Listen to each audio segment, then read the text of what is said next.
दोस्तों नमस्कार। आज हम पढ़ेंगे डिविजिबिलिटी, विभाज्यता, यानी कौन सी संख्याएं किन किन संख्याओं से विभाजित हो सकती हैं। तो हम बात करते हैं सबसे पहले जीरो की।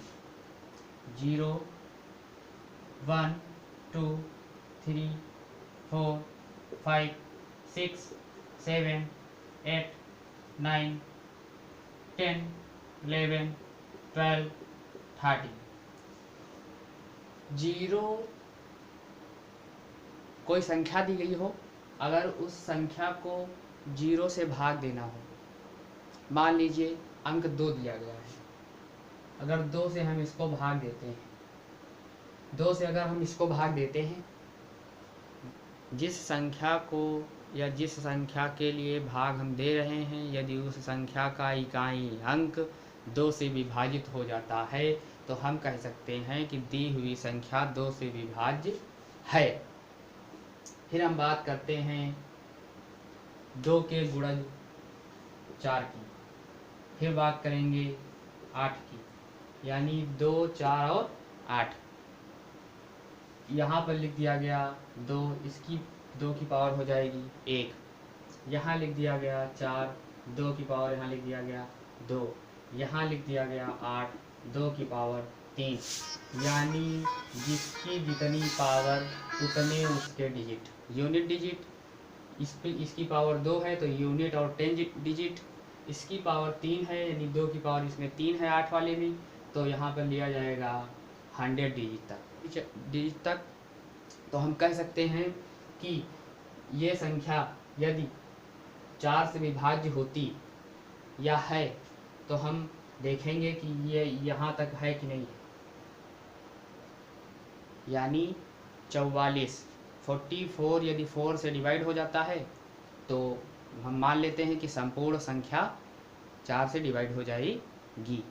तो हम यहाँ पर लिख देते हैं 44, 4 1 जा 4, फिर 4 उतारेंगे, 4 1 जा 4। यानी जो दी गई संख्या है वह 4 से क्या हो जाएगी, डिवाइड हो जाएगी। कहने का मतलब ये है कि 2 से यदि विभाज्य संख्या है तो उसका इकाई का अंक लिया जाता है। यदि 4 से वह विभाज्य है तो उसके 2 डिजिट यानी यूनिट डिजिट और 10 डिजिट यानी दहाई और इकाई।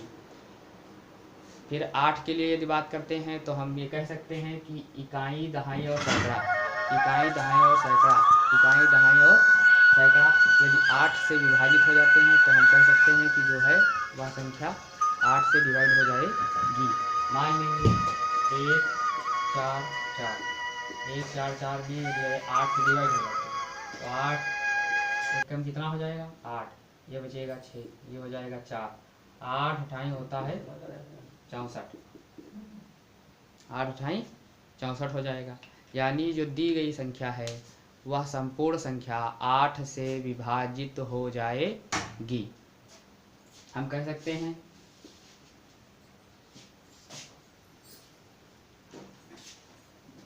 कि 2 से और 4 से और 8 से कौन कौन सी संख्याएं विभाजित हो सकती हैं। यानी जो जैसे दी गई हो संख्या और आपसे कह दे 8 से विभाजित होती है, वो नहीं होती है, तो आप कैसे बता पाएंगे। तो जब 2 दिया गया हो या 4 दिया गया हो या 8 दिया गया हो तो 2 में लिया जाता है इकाई का अंक, और जो 4 होता है उसमें लिया जाता है इकाई और दहाई का अंक। अगर 8 दिया गया है तो उसमें लिखा जाएगा इकाई, दहाई और सैकड़ा वाला अंक। ये 3 अंक यदि 8 से विभाजित हो जाएंगे तो संपूर्ण संख्या 8 से विभाजित हो जाएगी। अब हम बात करते हैं 3 की, यानी 3 divisibility rule of 3, divisibility rule of 3 यानी 3 से संख्या विभाजित होती है या नहीं है। तो हम बात करते हैं किसकी, 36036, यानी ये वाली संख्या जो दी गई है क्या ये 3 से डिवाइड होती है। तो इसको ज्ञात करने के लिए 3 और 9 का रूल एक ही है, इसीलिए इसको एक ही में समझाया जा रहा है। यदि यह दी गई संख्या 3 से डिवाइड तभी हो सकती है जब अंकों का योग 3 से डिवाइड हो जाता है तब। तो हम इनके अंकों का योग कर लेते हैं। तो इनके अंकों का योग करते हैं तो ये हो जाएगा 3 और 6 हो जाएगा 9, और 3 और 6 फिर हो जाएगा 9, ये 0 लिखा हुआ 0, तो ये हो जाएगा टोटल कितना 18। क्या 18 3 से विभाजित है? तो है। क्या 18 9 से विभाजित है? तो है। तो हम ये कह सकते हैं कि अंकों का योग यदि 3 से विभाजित हो जाता है तो दी गई संख्या 3 से विभाजित हो जाएगी। यदि अंकों का योग 9 से विभाजित हो जाता है तो दी गई संख्या 9 से विभाजित हो जाएगी। ये तो ये बात हो जाती है, मान लीजिए कि ये आपकी। फिर बात आती है किसकी? 5 की। फिर बात आएगी मान लो 10 की। 5 से विभाजित संख्याएं 5 के लिए 5 का 0 और क्या हो 5 हो, जिनका इकाई अंक 0 हो, जिनका इकाई अंक 5 हो, यानी जो दी गई संख्याएं हैं यदि उनका इकाई का अंक 0 होगा, यदि उनका इकाई का अंक यदि 5 हो, तो जो दी गई संख्या है वह 5 से विभाजित हो जाती है। मान लीजिए आपकी कोई संख्या दी गई है इस तरीके से, और इसका इकाई का अंक यदि 0 है, या कोई संख्या दी गई है मान लीजिए इस तरीके से, तो उसका इकाई का अंक क्या हो 5 हो, 0 हो या 5 हो, तो ये भी संख्या 5 से विभाजित है, और ये भी संख्या किससे विभाजित है 5 से विभाजित है। फिर हम बात करते हैं किसकी 6 की।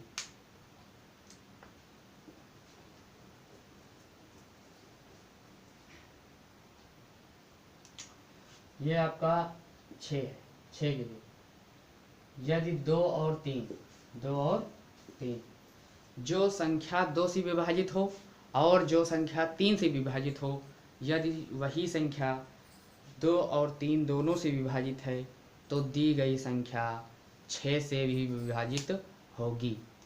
जैसे आपका दिया गया हो 1 4 4 1 4 4, यदि यह संख्या 2 से विभाजित है और इसके अंकों का योग कितना है 18 है, इसके अंकों का योग 18 है, 18 3 से डिवाइड हो जाएगा, और इसका इकाई का अंक 4 है, ये 2 से डिवाइड हो जाएगा। तो हम कह सकते हैं कि संपूर्ण संख्या यानी whole number is divisible by 6, यानी हम कह सकते हैं संपूर्ण संख्या 6 से विभाजित है। जैसे 6 का है वैसे होता है 12 का।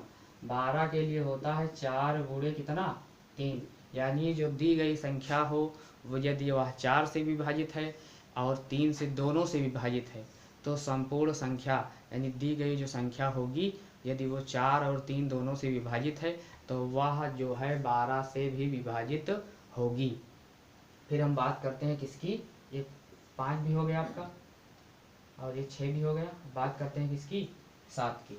7 से विभाजित होने वाली संख्या, 7 से वही संख्या विभाजित हो सकती है जिसके इकाई अंक को दोगुना करके शेष बची संख्या से घटाने पर प्राप्त संख्या यदि 7 से डिवाइड हो जाती है तो हम कह सकते हैं कि दी गई संख्या 7 से विभाजित हो जाएगी। मान लीजिए फॉर एग्जांपल आप 11 और 34, मान लीजिए दी गई संख्या है 7 से विभाजिता का रूल कि इकाई के अंक में किससे गुणा किया जाता है 2 से।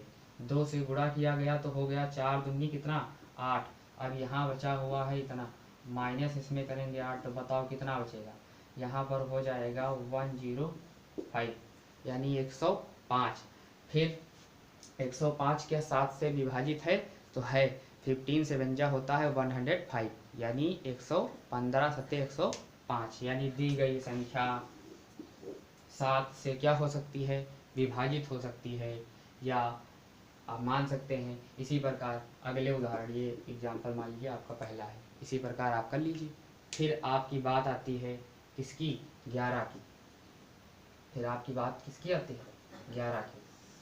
कोई संख्या आप मान लीजिए 11 से विभाजित होने वाली संख्याएं, 11 से विभाजित होने वाली संख्याएं कौन हो सकती है कि नहीं हो सकती है। हम बात करते हैं किसकी, मान लो दिया गया है 67,392। ये आपकी एक संख्या दी गई है। इस संख्या में जब 11 से हम इसको विभाजित करें, उसने कह दिया कि 11 से क्या यह विभाजित है, तो आपको नियम पता होना चाहिए। नियम इसका यह है कि सम स्थानों के अंकों का योग, यानी इवन प्लेस, यानी संख्या दी गई हो और उसमें सम स्थान वाली संख्याएं कैसी भी दी गई हो, सम या विषम दोनों हो सकती हैं। मान लीजिए यहाँ पर हम काउंट कर लेते हैं स्थान। ये पहला स्थान आपका हो जाएगा, ये आपका हो जाएगा दूसरा, ये आपका हो जाएगा तीसरा, ये हो जाएगा चौथा और ये वाला हो जाएगा आपका पांचवा। यानी हमने देखा कि ये सेकंड और फोर्थ नंबर पर 7 और 9 दिया गया है, यानी सम स्थानों वाले अंकों का योग से माइनस किया जाता है विषम स्थानों वाले अंकों का योग, यानी सम स्थानों वाले अंकों के योग से विषम स्थानों वाले अंकों का योग क्या कर दिया जाता है, घटा दिया जाता है। तो इसके लिए सूत्र ये है कि सम स्थानों के अंकों का योग माइनस कर दिया जाता है विषम स्थानों के अंकों का योग। सम स्थान वाले अंकों का योग, तो सम स्थान पर एक 7 है आपका और एक क्या है 9 है, तो 7 में हमने ऐड किया क्या 9, माइनस कर दिया गया। क्या माइनस करना है, 6, 3 और प्लस में 2, 6, 3 और 2 हम इनको ऐड करते हैं तो 9 और में 7 ऐड किया जाएगा। 9 में यदि आप 7 ऐड करते हैं तो हो जाएगा 16 और 3 में 6 ऐड करते हैं तो 9, 9 में 2 ऐड करते हैं तो हो जाएगा 11। इनको सब्ट्रैक्ट करते हैं तो बचता है आपका कितना 5। क्या दी गई संख्या 11 से डिवाइड है या नहीं है, इसका पता तभी चलता है जब घटाने पर 0 प्राप्त हो। घटाने पर क्या प्राप्त हो, घटाने पर 0 प्राप्त हो और या उनका मल्टीपल 11 का मल्टीपल प्राप्त हो। यानी घटाने के बाद यदि यहाँ पर बचता है आपका 0, तब हम कह सकते हैं कि दी गई संख्या 11 से डिवाइड हो सकती है। यदि यहाँ पर बचता है 11 का मल्टीपल, यानी आपका 11 आता हो, 22 आता हो, 33 आता हो, यदि ऐसा आता है तब हम कह सकते हैं कि दी गई संख्या 11 से क्या हो जाएगी, डिवाइड हो जाएगी। फिर हम बात करते हैं किसकी, 13 की। फिर हम बात करते हैं 13 की। अगला एक एग्जाम्पल और ले लेते हैं इसका। 13 से पहले एक एग्जाम्पल और ले लेते हैं।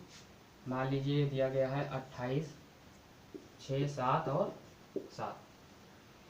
क्या ये संख्या जो है 11 से डिवाइड होती है कि नहीं होती है, तो इसका पता लगाने के लिए ये हो गया आपका, ये हो गए ऑड नंबर और 8 और 7 हो गया सम स्थानों के लिए यानी इवन प्लेस वाले। तो हम 8 में क्या ऐड करते हैं 7, फिर इसको क्या कर देते हैं सब्ट्रैक्ट कर देते हैं। तो देखते हैं यहाँ पर लिखा हुआ है 2, यहाँ हो जाएगा 6, यहाँ हो जाएगा कितना 7। 8 7 होता है कितना 15, 6 2 होता है 8, 8 में फिर 7 ऐड करेंगे तो हो जाएगा 15। 15 से 15 जो है जाएगा सब्ट्रैक्ट होगा तो हो जाएगा 0, यानी यहाँ प्राप्त होता है 0। रूल में क्या कहता है कि रिमाइंडर कितना बचना चाहिए, यानी घटाने पर बचना चाहिए 0 या 11 का मल्टीपल। तो यहाँ पर 0 बचता है, यानी हम कह सकते हैं कि जो आपका दिया गया है ये संख्या 28677। तो ये जो दी गई संख्या है वह जो है 11 से क्या है विभाजित है। फिर हम बात करते हैं 13 की, 13 की।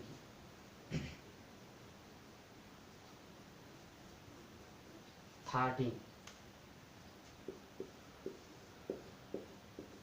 ये आ गया 13 के लिए हम सबसे पहले बात कर लेते हैं किसकी, एग्जाम्पल के तौर पे हम मान लेते हैं कि संख्या आपकी दी गई है 2106 यानी 2106 यानी 2106। अगर ये संख्या आपकी दी गई है, अगर ये संख्या दी गई है, आपसे कहता है कि आप बताइए कि क्या ये 13 से जो है डिवाइड होती है या नहीं होती है, तो आपके लिए रूल है ये कि आप दी गई संख्या को किससे मल्टीप्लाई करेंगे, 4 से। दी गई संख्या को 4 से मल्टीप्लाई करेंगे और 4 से मल्टीप्लाई करने पर बची शेष संख्या में इसको क्या करेंगे, ऐड करेंगे। तो हम 6 4 जा करते हैं तो ये हो जाएगा 24, यहाँ हो गया 2 0 और यहाँ हो गया 24, ऐड करते हैं तो यहाँ हो जाएगा 3, यहाँ हो जाएगा 2। फिर से संख्या को किससे मल्टीप्लाई करते हैं, 4 से। फिर 4 4 जा होता है 16, तो यहाँ हम देखते हैं ये हो जाएगा 16, ऐड करते हैं तो 6 3 हो जाएगा 9 और 2 1 हो जाएगा कितना, 3। यानी हमने देखा कि 39 जो है विभाजित होता है किससे, 13 से। यानी 39 इज डिविजिबल बाई 13। हम ये आशा करते हैं कि जो डिविजिबिलिटी रूल है वो आपके समझ में आया होगा।